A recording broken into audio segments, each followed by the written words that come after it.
The college football experience, Texas Tech Red Raiders 2025 season preview episode on the Sports Gambling Podcast Network is brought to you by Underdog Fantasy. Get up to $1,000 deposit match when you sign up at UnderdogFantasy.com with the promo code TCESGPN. And remember, as always, folks, to let it ride. This is Mike Leach, head football coach at Mississippi State, and you're listening to SGPN. Let it ride.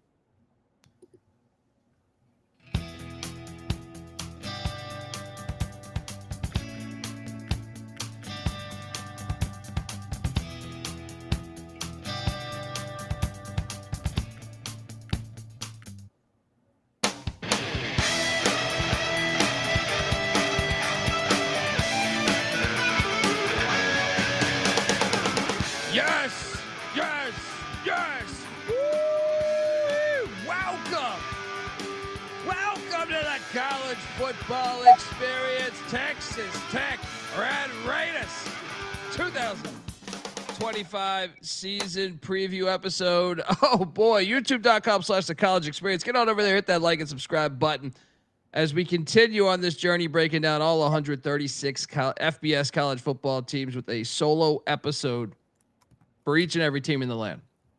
And this might be, I think, if you polled some people, I think this one might be one of the ones people find most interesting because Texas Tech and Cody Campbell and company have all of a sudden, this is why I love college football, is you saw SMU do it 2 years ago and they said, you know, we want to join the ACC. We'll pay to get in that thing. We don't need any TV money. The arms race is going on right before our very eyes, and Texas Tech certainly showed up this offseason, and they just landed a 5-star offensive tackle and a 5-star wideout that will be there not this year, next year if all continues. But whoo, they're showing up major to the table. And look, it's bittersweet for me because we are Mike Leach was a friend of ours. May he rest in peace. And it's all over the place a little bit for me with Texas Tech and the way they treated my friend. Hopefully, they've buried the hatchet with the Leach family, and they can build him a fucking statue. But this season, they are one of the teams I think they are must watch. They are must watch, I think, week in, week out. So we're going to talk all about it. Folks, if you're wondering who the hell you're listening to, my name is Colby Swing at Database Dan, a.k.a. Pick Dundee. That's not a pick. This is a pick. He was raised in the land down under, where a man thinks on his feet, speaks with his fists, and lives by his wits. When Dundee happened, he was a superstar. I'm probably drinking too much and celebrating too much and not sleeping. Would have killed a normal man, but no, that's gone. The medical advice I got from that was like being hit by lightning. Pretend it never happened and get on with your life. Oh boy, Red Raiders. Big 12 Media Days were today. One of the days. Got to hear Joey McGuire talk about this team.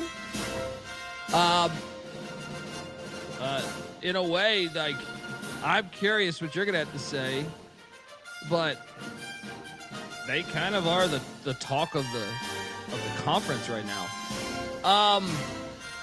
I am joined by my co-host. He is also the host of the college basketball experience. When we with me, and when the season tips, we're live every single night of the season over there, just like we are over here for football. So give it up for Farmer Stafford, Austin P with the Governors, South Carolina with the Gamecocks, and West Virginia with the Mountaineers. Ryan McIntyre, aka Moneyline Mac. How are you, brother? What is up? Yes, love Texas Tech, Big 12, West by God, Texas. Joey McGuire was talking today, but it should have been Jerry McGuire saying, "Show me the money, baby." How about the Red Raiders? Cheers. Mac tonight. Come on, make it Mac tonight. I mean, you're right. You are right. Shout out to the chat. We got the big Lubbock in here. Let's go. And Daquan the Great. Philly J. I mean, come be a part of the chat. Swing your sword, says John. Shout out to John in the chat. check out Mike Leach's book, Swing Your Sword. Fantastic stuff. Yeah, I mean, they gotta be like, if you had to make I feel I come in, I love all college football, like 800 teams. I can build you a case why I want to watch every single one of these teams. I'm talking NAIA, right? You could tell me, hey, Harding's still, what's going on with Harding, and I can't wait to watch Harding University. They're still running the triple there in Arkansas. I'm all about it. So, but I think if you ask the lay fan, Mac, and I think Texas Tech would be one of like their top 10 teams to watch this year, maybe 15 teams to watch this year. Mm-hmm. Do you think that would be an accurate statement? 100%. Anytime you see a team that doesn't hide that they're going all in the way that they are, circle it, must watch. I know we say that for almost every team, but Texas Tech definitely is up there. Year 4, the Joey McGuire era. And I mean, how can you not root for this guy? I mean, he's Texas through and through. And I was listening to him today. He's just getting me fired up, man. He's an easy guy to pull for. Yeah, he seems like a good dude, man. Yeah. Like, I'd love to have a beer and just bullshit about football, and then I'd order him a whiskey and then try to convince him to run the triple. But it's okay. Look, youtube.com/The College Experience. We got a slideshow going on. Jump on in. Let's talk about Joey McGuire, because I do believe he is on the hot seat right now. We just talked him up, and then you're like, all right, he's on the hot seat. Well, they're spending such a ridiculous amount of money that how could you not be on the hot seat? He was he's only been a college football coach these 3 years here. 8-5 and 22, 7-6 and 23, 8-5 and 24. And I like the guy, but I will say this. I'm not all the way there yet. I know he's a high school coaching legend in the state. Mm-hmm. I just can't get certain games out of my mind. Like, I know last night we talked about the Colorado game where Colorado came in there and beat them down last year. But I would say, like, giving up 59 to Baylor last year, and he's a defensive guy, right? And how about going to Pullman and just getting destroyed by Wazoo? How about the opener against Abilene Christian, where Abilene Christian went for 2 in overtime to win the game, didn't get it, and Texas Tech survived? I feel like Texas Tech, when they have the game circled, they show up most times, right? Like, they beat Iowa State when they were ranked, I believe, last season. Yeah, they were undefeated in the top 10. Yeah. The Ames in one. Well, that's what I'm saying. Like, that's the type of game they show up for. But when they're taking on Arizona and they barely get by 28-22, or like I said, Abilene Christian or Washington State, or you can go to the years prior, they remember the Wyoming game in Laramie. I know Laramie's a tough place to play, and I was on the money line that week. But my point is, it's just they lack consistency to me under Joey McGuire, and I don't. Maybe he corrects it this year, but I would say that's one issue that stands out to me year in and year out through his 3 years.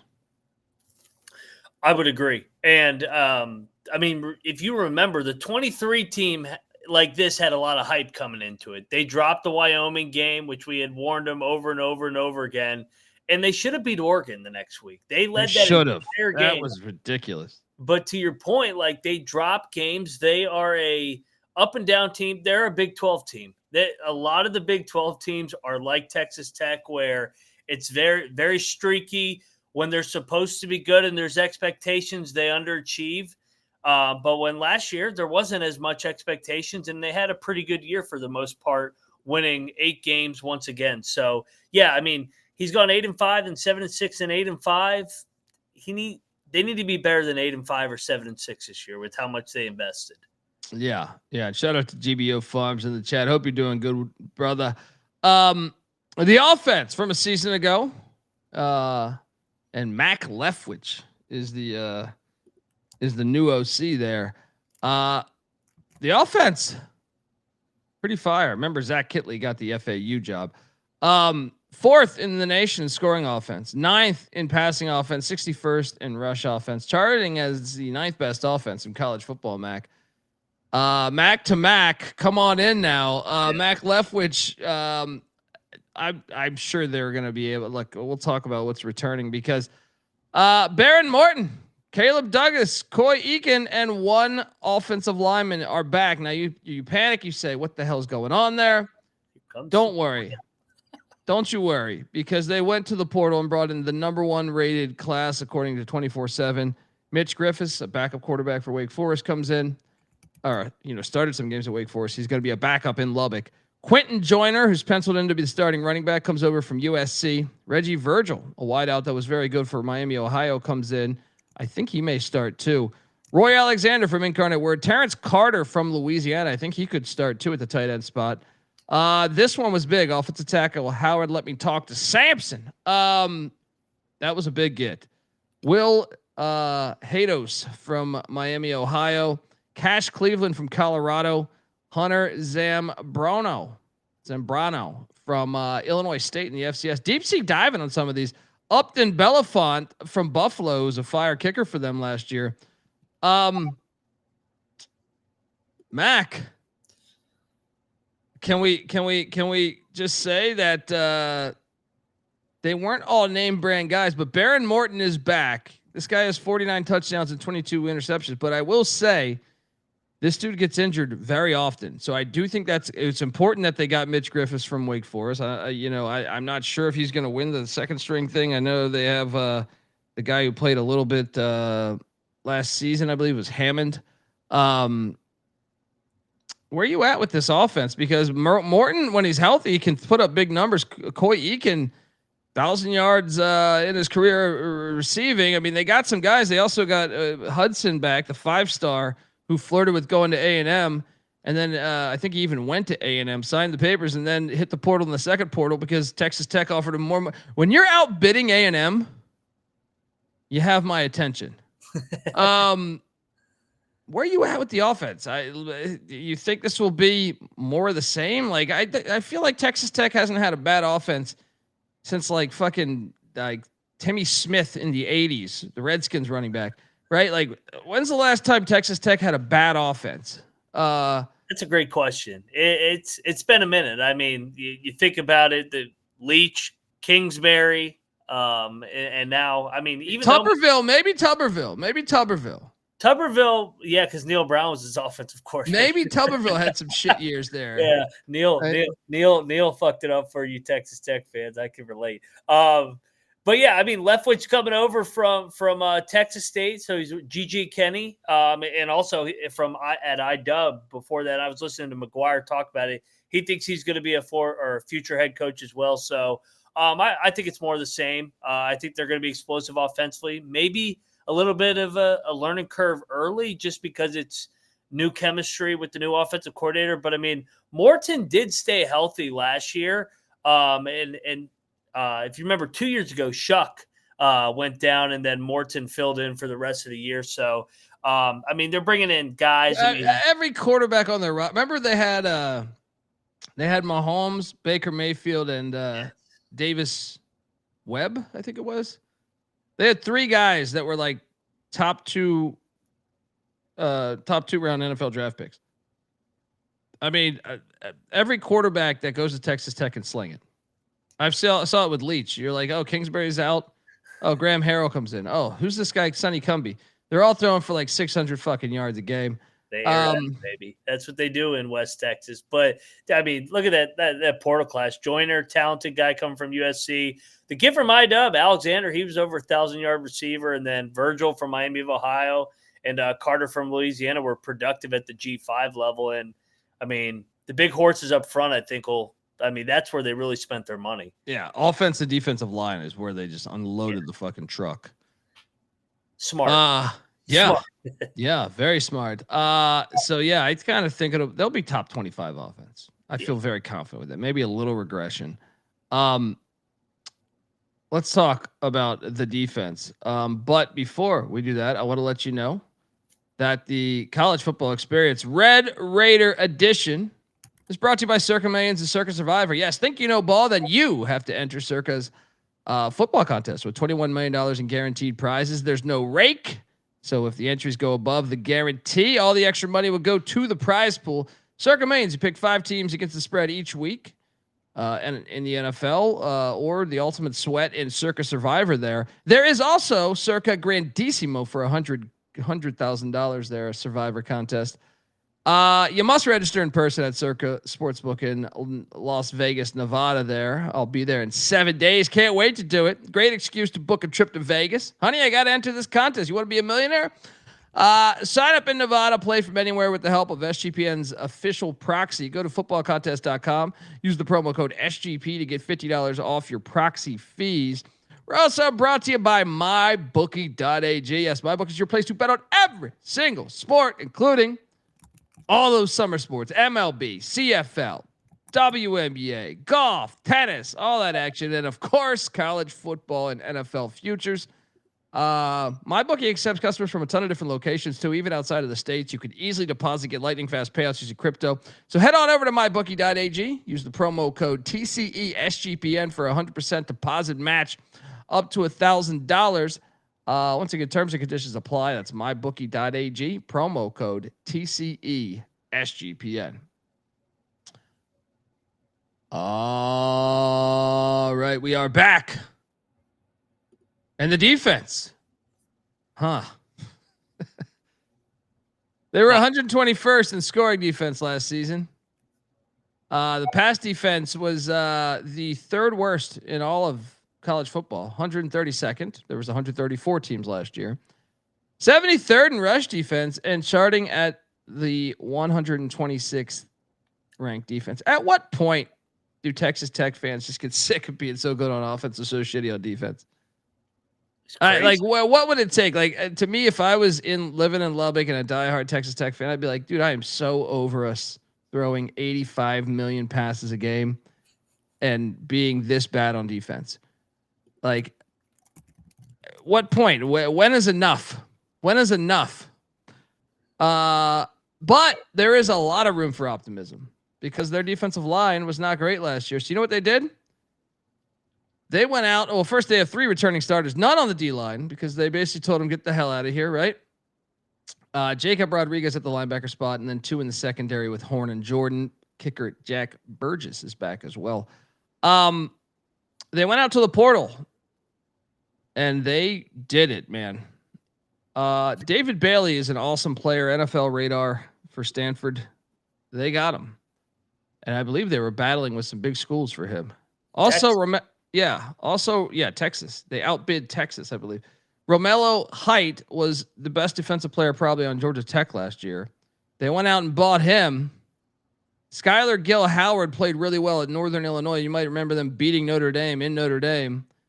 There's a bag of cash. Lee Hunter comes in from UCF. Anthony Holmes from Houston. I liked Holmes at Houston.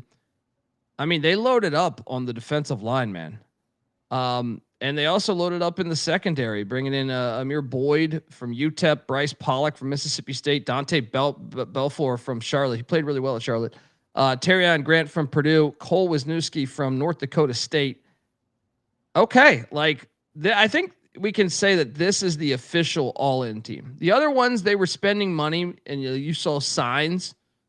But this is I would be if your defense charts anywhere even close to the 100s, this was a failed mission because you went all in here. You brought, that's why they have the number 1 pro class, is because they went out and bought every good defensive player there was in the portal almost.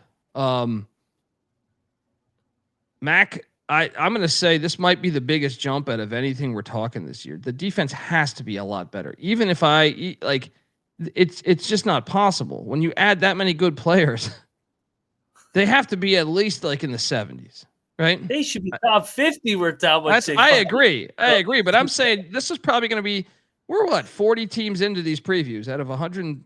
This might be the biggest jump of any unit we have talked about thus far.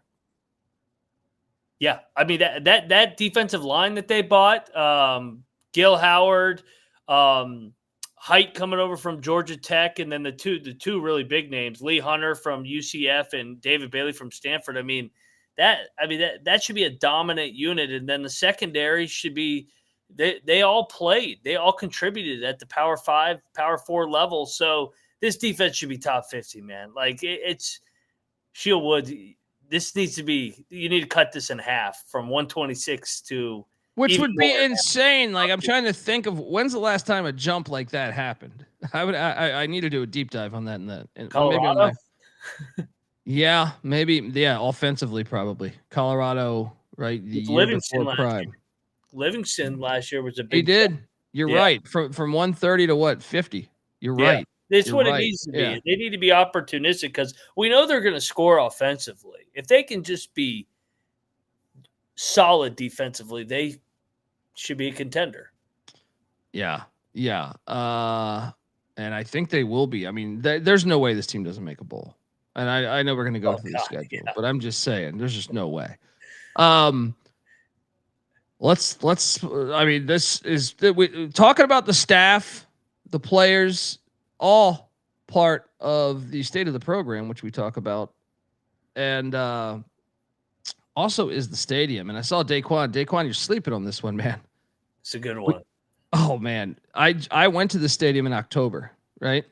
I've been there so many times. But they threw money in it recently. Yeah. Like I said, all of a sudden Texas Tech, whether it's Cody Campbell, whether it's the other alums that are super rich, they threw money. See, it's a classic stadium, but they threw a bunch of money into it to keep it classic. And man, I'm telling you, Mac, I was blown away when I showed up there. I'm giving this thing a 9 of 10. And you can make a case. You can make a case. Like when I went there, I was with my wife, man, right?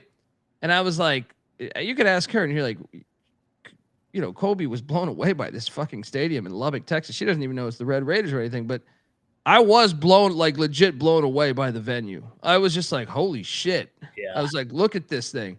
78 years young. Look at Lubbock. Yeah. Good old Lubbock, Texas, man. This is a great stadium, though, man. And they have done great work getting this. Look at this. That's all new. But they make it look old. This is what I'm saying. It's like the baseball shit. Why is the Padres Stadium awesome? And they made it look like an old school stadium. They paid homage to it. Jones Stadium is an old stadium. They did not have this though before a bunch of money came in there, and it looks awesome. It's a flawless fucking stadium to me. I mean, look at this. Look at this. And if you were to look at this thing like 20 years ago, it did not look like this, or 10 years ago probably. This is recent money coming in to make this stadium awesome. Mac, what do you give this thing 1 to 10? Dude, I was going to say, like, the last time I was there was 22. They didn't have that part in the end zone, I don't think. That's what I'm saying, dude. And that's a bunch of money that's come in. And I'm going to show you also. Should I give it a 10? Yeah, you should. You probably should. Look, that's what it used to be. That's what it used to be right there. Yeah, I mean, their basketball rate is off the charts, too. That place gets fucking rowdy, and they're duplicating it on the football field now, too. And it's, it was like that with Leach, but, like, it went away for a little bit when they had some average-ass years with Tuberville and stuff. But, yeah, I mean, dude, they do it right there, man. They care. They care. Bravo to them. Like the recent money they've thrown in, and the fact they have the awareness not to make it look like some bullshit NFL stadium or something. Like the fact they're like, hey, we have to make this. We have to keep the classic feel because this is Jones Stadium. All of our greats have played there. This shit is awesome, though, dude. And I'm gonna show you some other photos too. You're gonna be blown away by this shit. The football facility is phenomenal, man. Like I would put it up with anyone in college football that I've ever seen. And I've been to A&Ms. They've shown me. Look, you see the outside though. You see how they keep it classic with the old. Look at the bottom of that picture. I love that shit. They're keeping it classic. That's what all the old stadiums look like back in the day. Let's dive into what I'm talking about though. Their facilities look incredible, dude. Look at this shit. This is brand new. This shit is not even a year old yet. This thing, dude, who would not want to play at at Texas Tech? Dude, I'm telling you, Lubbock's fun. Lubbock's unique, man. It's got its own identity out there, West Texas. Dude, I was blown away by this. Like I've talked to a bunch of other people that cover college football when I've been at the media days, This was like a talking point. This was like a talking point of like how amazing Texas Tech has turned their facilities into. It is incredible what they're doing here. And like I said, I was a guest at the University of Texas A&M, 2 years ago, I think 3 years ago. And I was blown away by that, but this is on the same level, if not better. Like, to me, it's right there. And to me, that says enough right there. It's like, holy shit, look at this. Look at these places, man. Like, this is incredible what they got going here. But that's what happens when you have a bunch of billionaire, was it oil money or energy, clean energy? I forget. Their AD Kirby Hokut's done a great job. I mean, he's really gathered the troops to pony up. Trick or treat. Cody Campbell is one of the big boosters. He played for Mike Leach. I believe he was an offensive lineman for Mike Leach, and he is a billionaire, I believe. Quickly pull that up, Mac, if you can. I am. Yeah, I'm with GBO Farms. If Leach had these facilities, they would have won multiple natties. They're not fucking around, man. That's what's it.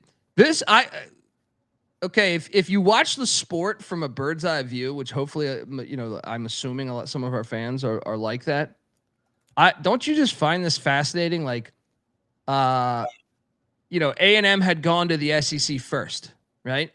And this is like an age-old tale within the state. But A&M goes to the SEC. They start to get the shine. They start to out-recruit Texas because of whether it's the SEC money trickling down or whatever your theories are, right? Maybe it's their boosters. Who knows? Texas then pivots, goes to the SEC, almost destroys the fucking conference, pisses off all these teams, right? SMU then pays for free to join the ACC, go to the playoffs in year run. They're throwing a shit ton of money. TCU's done. They're no slouch. TCU and Baylor, no slouch. Houston gets invited to the group to the Power 5 or 4, whatever you're gonna say. And then Texas Tech's like, oh, SMU checkmate, motherfucker. This is so fun to watch, in my opinion. It's fascinating to watch. Cody Campbell sold his oil and natural gas company in February for $4.1 billion. Yeah, good luck, Longhorns, you little cute little horns. Good God, man. And he played for Mike Leach. Yeah, he played for Leach. Yeah. Wow. Okay. I mean, you have my attention. I love watching and storm the field. That's what they do in Lubbock. They storm the field when they score a big win, as anyone should do. GBO Farms, I know you know that. Take me to the river. Take those damn goalposts to the river. That is part of the college experience. If you're going to pay a ridiculous tuition, you're going to pay for some books that are like $500, you bastards ripping us off, then it is your right, it is your privilege to storm the damn field, all right? And you'll have that memory for the rest of your life. So do not listen to Greg Sankey's bullshit. What up, Mac? That's probably one of the 10 times out of the last 12 times Texas has gone to Lubbock and got the field stormed on them. The Longhorns never won in Lubbock. They always got their ass beat there. That was a tough spot for them.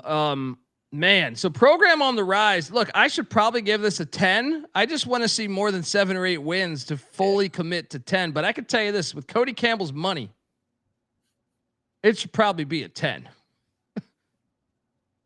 It should be, but they need to win on the field. The target's on their back now, so they need to put their money where their mouth is and deliver now.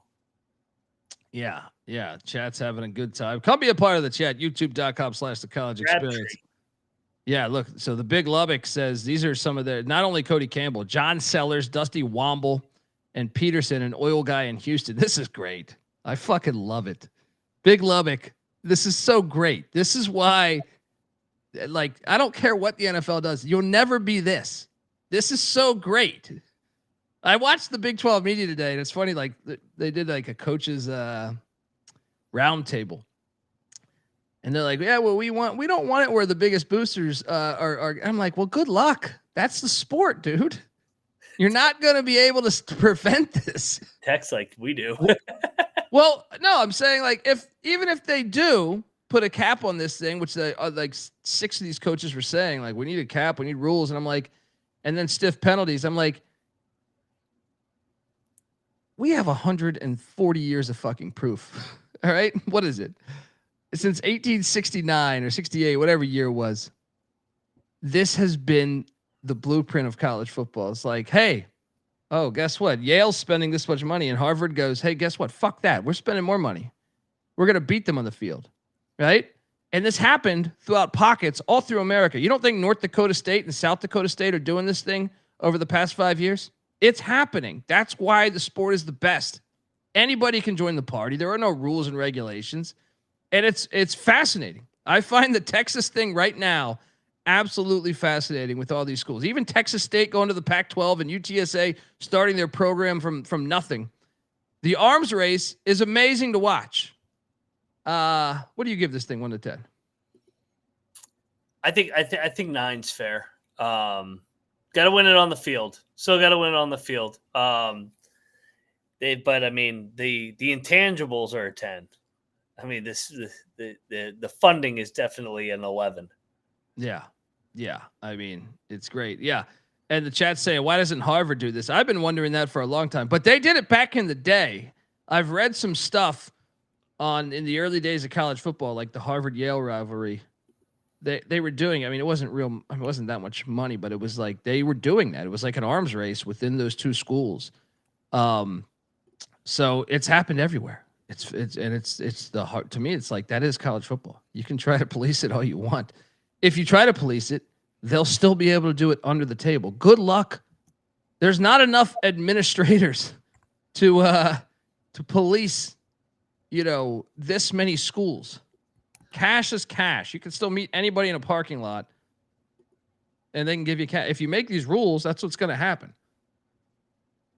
To me, what's wrong with free market, open market? I think that's what it should be. All right, let's talk about the schedule. But before we do that, I want to let you know that the college football experience is brought to you by Underdog Fantasy. Yes, Underdog Best Ball Mania is happening all summer long, giving away $15 million in prizes, including $2 million in first place. There's no waiver wire, no arguments about trades. Best Ball is the best way to play fantasy football.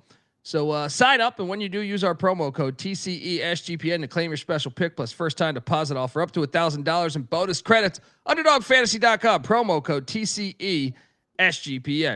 We're also brought to you by Rhythm.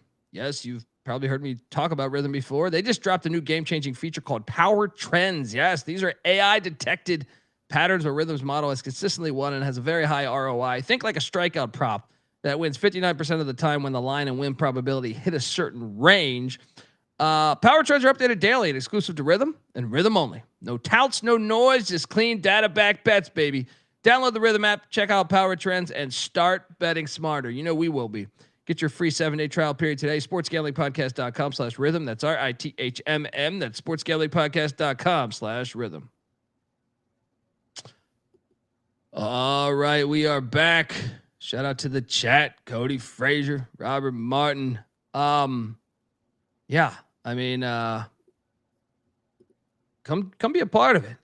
Talk about it. Let us know what you're thinking about the boys in Lubbock, because even if you're not a Texas Tech fan, you got to admit. I feel like everyone's sitting there, like them stealing Texas and A&M's players. You got to admit they have to be. Their alums are probably like, "What the fuck." Like that hasn't happened. I mean, maybe SMU did that in the 80s, but now you have just multiple people multiple schools coming at you from different angles. It's perfect. It's awesome. Let's jump into the schedule. Let's do it, baby. Week 1. This is a horrible game, by the way. We talked Colorado last night, and I'm just going to use this as an example. Colorado or even Wisconsin. Wisconsin didn't have an FCS. Colorado didn't have an FCS. Colorado has Delaware, which is coming up from the FCS, week 2. But Delaware is like a real team. Delaware's, won national championships in the FCS level and been really good over the past 40 years. They probably should have jumped up like 15 years ago, in my opinion. But Arkansas Pine Bluff's terrible. I would love to see it. I'm saying they are terrible within the FCS. So I would love to why. This is why the committee should pay attention to these things, because Delaware is much more losable. Even if Texas Tech played Delaware, it is a much more losable game than Arkansas Pine Bluff. Like I would lay if Delaware plays Pine Bluff, I'm laying 31. Right? This is going to be a bloodbath, dude. Games like this should not be on the fucking sky. I know Dangerous. it helps fund APB, but this is a really bad game. Is Dr. Bradley playing for APB? He transferred. My boy Doc Bradley transferred to Bethune-Cookman, man. But this one is really bad. This is a really bad game. This might be the worst. I cover the FCS and the FBS. There is a shot that this is the worst game on the schedule for the entire week one. That includes FCS taking on D2 schools. Long Island and Florida's up there. But this, at least there's a little regionality with this. But this is going to be a bloodbath. 1-0. They must have got the football basketball package because they played Arkansas Pine Bluff in basketball and beat them by 44. So yeah, it's going to be similar on the football field, but even more. Yeah, 1-0.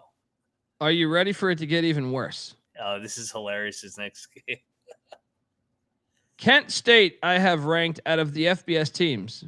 I have my power rankings. I have them ranked 136th out of 136 with a pretty big gap. Yeah, it's not even close. Their sitting defensive coordinator just left for a positions coach in the FCS. I repeat, their sitting defensive coordinator just left for a position coach spot in the FCS. So that means the position coach spot must be paying better than the DC spot, I would assume. This game is horrible, too. Now, this is not Texas Tech's fault, probably, because Kent State, they made a bowl a couple years ago. You probably put that shit on the schedule a couple years ago. But I'm just saying, these first two opponents, the committee should pay attention to this because, once again, if Delaware plays Kent State or Miami, Ohio, who Wisconsin plays Kent State, I'll lay a pretty big number. Both, they're going to start off, they're going to have incredible momentum, dude, because they're paying all this money, and I bet you the combined scores, they're going to win by 50 or more the first 2 weeks. You know, those big money guys know the number too, so they're going to cover both games as well. They're going to win like 90-0 and 80-0. Yeah. Then you come out of that, and you take out Oregon State in Lubbock. This is going to be hilarious because we're going to have no idea how good Texas Tech is, and Oregon State actually plays a couple decent teams. So, assuming if Oregon State was undefeated, like this game could be kind of tricky because they might be a live dog because you'll have no idea really how good Texas Tech is by those first two opponents. I will take Texas Tech to get that win though. 3-0. What are you doing here? Yeah, this is the first road spot for the Beavs. I mean, they got Cal and Fresno at home to start, and they got the Civil War on deck. This place is gonna be rocking for the Beavs. I think they're walking into a hornet's nest. I think Tech blows them out, to be honest. Yeah, you're probably right. Oregon State's one that I'm intrigued by. That week one matchup against Cal, I find one of the more interesting games of week one. Malik Murphy. Yeah, I mean he's all right. He has moments. I was watching we're doing Duke after this. Duke is the next team we talk about tonight in our doubleheader. So I threw on some games, and there are moments where he looks really good. There's also moments where he looks terrible. Like transferring in the middle of the college football playoff. Yeah. That from Texas, that is. But that's the youth. What's a team? All right. Anyway, 3-0. We're both at 3-0. Let's go. Then they head to Salt Lake City, and I feel like now we find out. Yeah. Now the good news is it's not going to be cold, most likely, because this is still September, I believe, September 20th. Yeah. Very lucky for them and their air raid offense not to go up there in November. Yeah,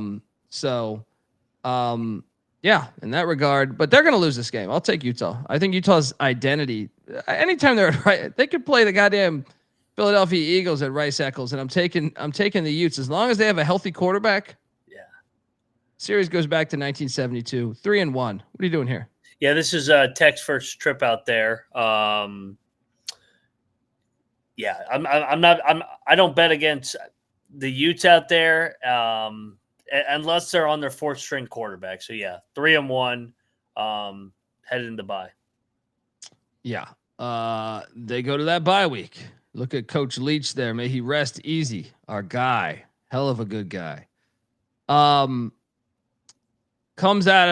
come out of that bye week and they head to Houston, Texas to take on Willie Fritz.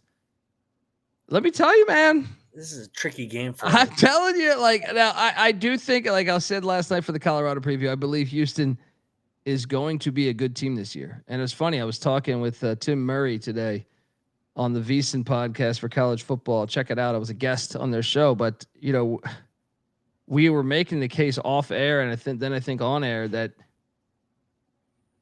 I wouldn't be surprised if Houston, and we talked about it on the SGP Big 12 preview as well. Like, I think Houston could be a player in the conference this year. I really think. Now, I am a little skeptical of them in September, but this is when? This is still September, right? This is this is October 4th. Yeah. I'll give it to Tech. Give me a win for Tech, but I don't feel amazing about it. Yeah, I got Tech. They're off the bye, and if they take their first loss, regroup, get those guys ready to go, and I think they'll have a shitload of Red Raider fans in Houston too. So like, this will not be really a true road game. Yeah. So 4-1. Then they host the Kansas Jayhawks and Lance Leipold. That's what I'm saying. Like, I don't know how anyone feels confident that Texas Tech. The series goes back to 1933. This is a fucking game, dude. I have no idea who wins this game. Because it's in Lubbock, I guess I'll give Texas Tech the slight edge. But I think there's a huge coaching edge with Kansas, in my opinion. I'll take Texas Tech, but I'm a skeptic. Like, between this and the Houston game, they could have a second loss here. I got to beat in Kansas just because the game's in Lubbock. Last time they played a couple years ago, game came down to the wire. Tech kicked the walk-off field goal. So I think they get him in Lubbock. I think that crowd's too much for Jalen Daniels. So we're both at what was that 5-1? We have 5-1. Yep. Then they head to Sun Devil Stadium in Tempe, Arizona, and if they're 5-1, will lose this game. Sam Levitt and company get them. Series goes back to 1999. So give me that second loss of the season right here in Sun Devil Stadium. How about you? Yeah, this was the only Big 12, or actually this was the only loss for Arizona State with Sam Levitt healthy last year. It was in Lubbock. It was a one-possession game. Give me the revenge. Sun Devils, so 5-2 after 7. Yeah, we're seeing eye to eye here a lot. Home teams in the Big 12. It's usually the way it goes. And then Mike Gundy and his roster of unknowns. What was George Allen? Was that the no-name defense? Who am I thinking of? Who's the no-name defense? Is that George Allen and the Redskins? I can't remember. Someone in the 70s was the no-name defense. I honestly have no idea what the fuck to expect out of Oklahoma State, so give me Texas Tech. The Big 12 has Colorado, Oklahoma State, and West Virginia, and UCF, which I have no fucking idea how any of those teams are going to look. Yeah, like zero. They have more mystery teams than any other conference. Yeah. Who you taking here? I got to take Tech. We already did Oklahoma State. We both took Tech. No reason to Benedict here. Yeah. Then that's 6-2. Then they head to Bill Snyder Family Stadium, take on Avery Johnson. What you got to do is you got to make shots. Take on Kansas State. This is a loss, and this will probably be cold too, right? This is November. Yeah. Yeah, that's a loss. Kansas State gets them. What are you doing here? Yeah, I'd be curious when the last time they won in Manhattan. Same logic as Utah. I don't bet against K-State in the Little Apple. Although Arizona State did get them last year, but besides that, yeah, that's when you feel like yeah, that's when we all knew that Arizona State was like, whoa, yeah, yeah. it was, but that's like their only loss at home in like 2 or 3 years, I think, other than Farmageddon, the crazy snow game. Yeah, I'm on K-State. I'm on K-State as well. They've also thrown in a bunch of money. They're going all in. Now it's not the same amount of money as Texas Tech, but they've put together. You can tell when we preview them. Go listen to our episode. They went all in for their standards, and I love it. Yeah. So there's a loss, and then Kalani Sitake and BYU come to town. He sounded pretty confident. No Retzlaff. He said no problem. This series goes back to 1940. I will take Texas Tech, though. Hey, I love Sitake. I love the confidence. I will fade BYU away from Provo. Give me Texas Tech. Well, it's just a classic defensive guy. Yeah. I don't need no fucking quarterback. I kind of love it. He's like, Retzlaff. I didn't know his fucking name. Who cares, right? He banged We're going to play hard defense. We're going to, hard-nosed defense. We're going to be there in some games. Yeah. So what does it put us at right now? Yeah, we're gonna agree on every game on this one. It's the home games, and then we are 7-3. 7-3. Then Scott Frost and UCF come to town. I will say they might be decent by November. He was talking today. Of course, he was talking today. Making shots fired at Nebraska. I like this divorce. All right, I like seeing this divorce. Yeah, I'll take Texas Tech. What are you doing here? Yeah, I'm not taking UCF in West Texas late in the year. 8-3 comes down to the finale for the win total and maybe the birth of the Big 12. But 8-3, but all three of those losses are in conference. True, because they're non-con. Yeah, the road slate is brutal. They get a bye week. Shout out to Sonny Dykes' father, Spike Dykes. There he is. And they head to West Virginia. Series goes back to 1938. This is such a hilarious game. If you go listen to our West Virginia preview, I was all over this. I know you were too, but like, this is the perfect spot. So I've watched Rich Rodriguez do this at many schools, right? How many different schools have we seen Rich Rod do this at? I've seen him do it at Tulane. I've seen him do it at Clemson. The only spot he didn't do it was Michigan. Michigan year one. I'm saying year one. But normally by November, they catch the rhythm of that offense. But also, this is like November 30th or some shit. This trip is horrible for Texas Tech. You're going to go to Morgantown, West Virginia on November 30th. It's probably going to be like sleeting, ice or some shit. You're trying to run your little foo-foo passing offense. No way. West Virginia's going to fuck them up. This is the upset, though, because Texas Tech will be a big favorite here. I will be taking the money line on West Virginia. This is exactly – I've done this. I mean, I don't want to say this doesn't matter as far as the temperatures, but Syracuse-Miami game last year. I was all over Syracuse in the preseason. I said Miami Cristobal is going to go there, and if they win that game, then go to the ACC championship. But they're going to lose that game. And I've caught it a couple times. Like I think Miami had Pitt. This is that one that I don't see them winning this game.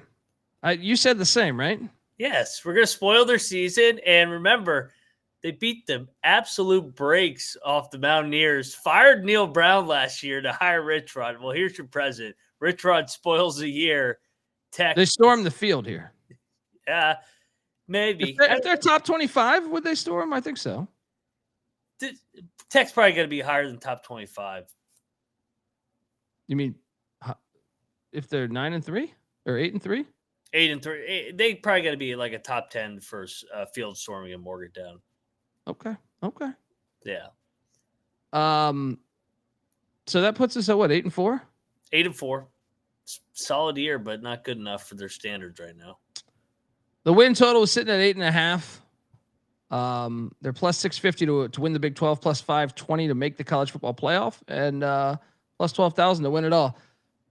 Look at this road schedule here. At Utah, bye week at Houston, at Arizona State, at Kansas State, and at West Virginia, when Rich Rod will probably have that thing. That'll be the best version of West Virginia, week 14. I even think they could lose the Houston game, dude. Mm-hmm. I'm on the under. I feel pretty decent about it. Like, I gave them Houston, Kansas, BYU. Like, BYU does win in some random places. You know what I mean? They won at SMU last year. So, I mean, I know Texas Tech's a different, like a tougher environment, but yeah, I feel pretty decent about it. I mean, what's the ceiling here? 10-2? 10-2 with what? Losses at Utah and K-State, and they get the one in Tempe? I think the ceiling's 9-3 personally. Maybe they could get one of those three between Utah, K-State, and Arizona State. Maybe, just because of their talent level. But, I mean, dude, those are hard. Those are talented ass. Those are the top three teams in the odds, along with Texas Tech. And then I know the chat is they're going to call us crazy for taking West Virginia. Morgantown's a hard-ass place to win, especially in It's that strange-ass trip, too, from Lubbock to fucking Morgantown. Yeah. On November 30th. You know how cold it's going to be? Yeah. Yeah. Ask Tech how it went with their hype team 2 years ago when they came to Morgantown. They lost. Morgantown's hard to win at. Yeah. I think 10-2 is the absolute ceiling. Floor 6-6. It's a big All deal. right, so the floor 10-2, the ceiling floor. What they lose every road game, that would be 5 games, and then someone get 7-5, 6-6, 6-6 maybe is the floor. The absolute worst scenario. Yeah. Let me ask you this though: what would get Joey McGuire fired if he goes 8-5 again? Does he get fired? What if he goes 8-4 then wins the bowl game? I don't think he should be fired then. I don't either. Yeah. It's tricky. It's a little tricky. They're going to be fast. Short of the first 2 weeks where I probably won't watch any of those 2 games. But week 3, I'll start watching Texas Tech football. Each week from there on, it's going to be must watch. So, yeah. Can't wait. I'm not going to lock it though. Damn it. I might lock it, dude. Like there's a lot. And another thing is like, think about these things. BYU has an unknown with quarterback right now, but by week 11, they're going to figure that shit out. BYU will figure out that quarterback play at BYU is never terrible. Then like UCF and West Virginia are like kind of similar teams. They're both, like Scott Frost has a speed option shit too.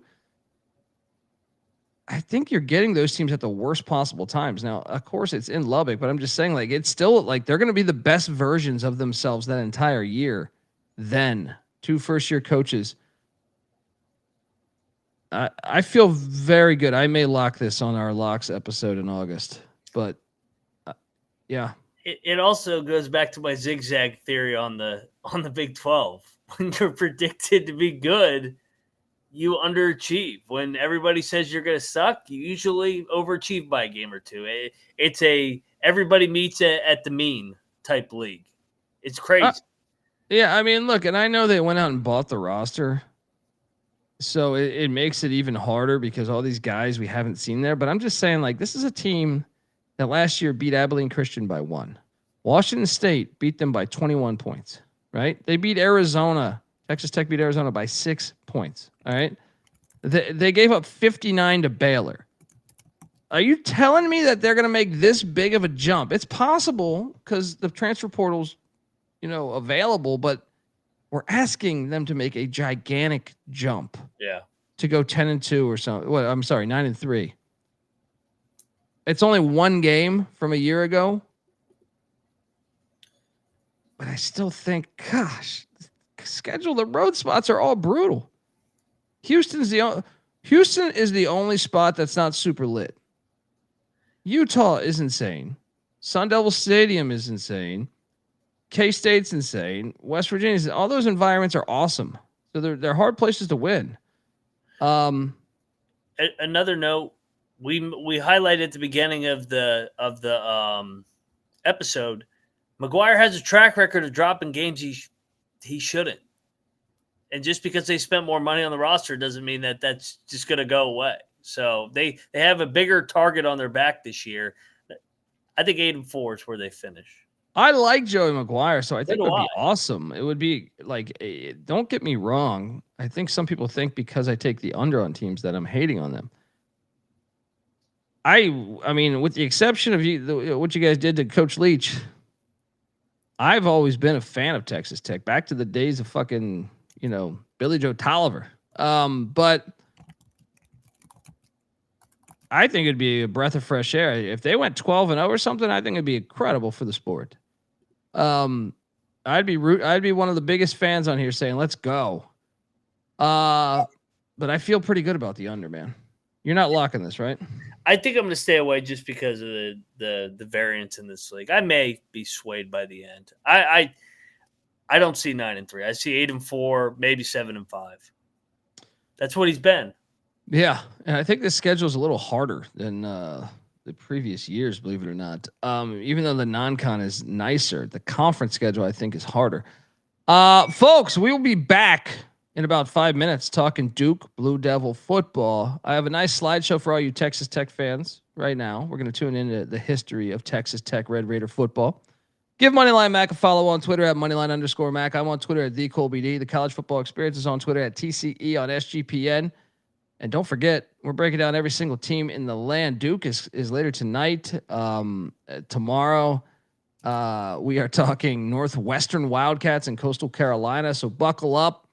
Put them in a randomizer. So that's if you're wondering how the teams are going. We just put them in a randomizer, and that's why we've been just going through all these damn teams. So next time, this is the College Football Experience, Red Raider style. Cody Campbell, you have my attention, good sir. You better start thinking about yours. And we out of here. Thumbs up. Mailbox 1 7 1.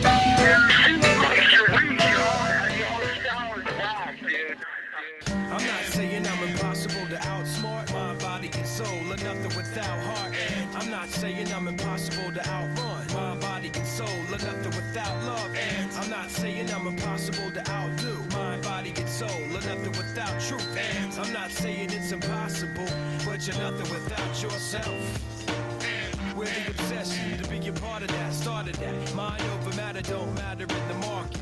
I've seen much smarter cats have heart attacks, largely because leaders need lambs to be lethargic. Match wits with the half-wit phantom. I don't need jumper cables or mic cords to analyze an analytical anthem. Between my two ears, an engine pumping the life force. Force field for your grip on the grievance. Still gonna feel unchallenged and bored stiff. So arrange the pieces to appear cohesive. All the hard work will go largely ignored if your hands are covered with post-its and paper cuts. You need to have your voice in the vice grip. The one who made it famous ain't the one who made it up. You don't get overtime just for working the night shift.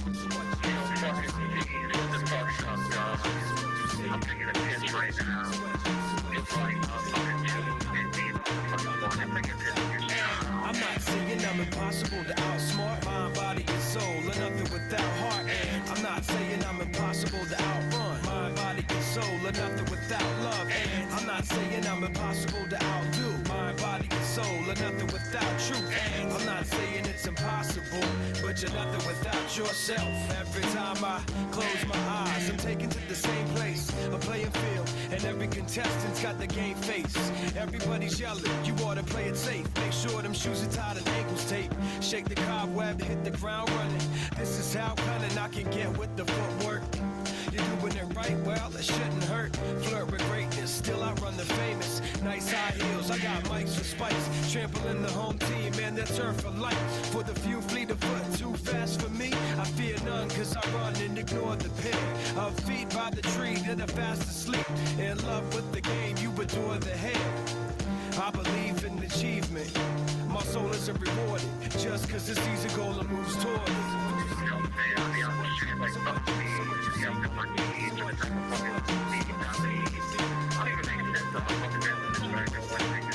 I'm not saying I'm impossible to outsmart. Mind, body, and soul, and nothing without heart. And I'm not saying I'm impossible to outrun. Mind, body, and soul, and nothing without love. And I'm not saying I'm impossible to outdo. Mind, body, and soul, and nothing without truth. And I'm not saying it's impossible, but you're nothing without yourself.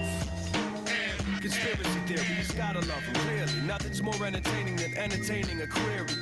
Just the words of the wise and the weary. Recognize the authors of reality and theory. Theoretically, I could have won Scribble Jam. In reality, I lost to a legend. Theoretically, I'm best friends with Uncle Sam. In reality, I've never even met him. Now, one day my potential may become reputation. Until then, I'm still a work in progress.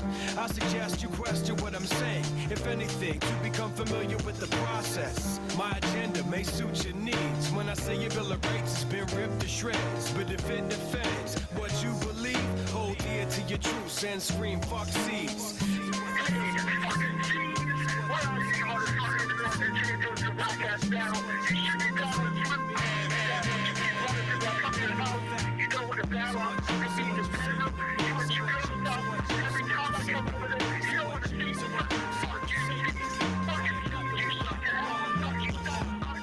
I'm not saying I'm impossible to outsmart. Mind, body, and soul, and nothing without heart. And I'm not saying I'm impossible to outrun. Mind, body, and soul, and nothing without love. And I'm not saying I'm impossible to outdo. Mind, body, and soul, and nothing without truth. And I'm not saying it's impossible, but you're nothing without yourself.